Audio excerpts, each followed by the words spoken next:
So the children are telling me I should eat this nasty apple. It actually feels and looks like a plum. So I think I can finish in 2 bites. No. Ew. You okay? He ate the seeds. You ate the seeds. Mm-hmm. Don't eat the core. Excuse me. Sorry. It's frozen.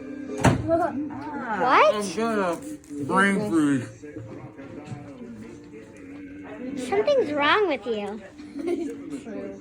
It's really not that bad. You should have waited till I had 1 piece of mold on it. It may have, and I didn't see it.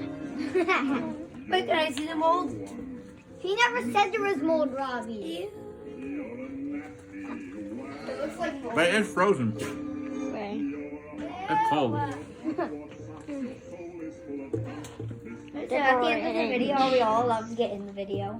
He's like the Grinch eating onions, except an apple. If I had an onion, I'd eat it. Really? Oh. I'll bring in an onion on Thursday. I'll bring it in. We already know what next video is going to be. Mr. Silver eating an onion. Don't eat the core, dude. All gone. It's all gone. Yeah. Congratulations. Remember, I still Almost gone. Bye-bye.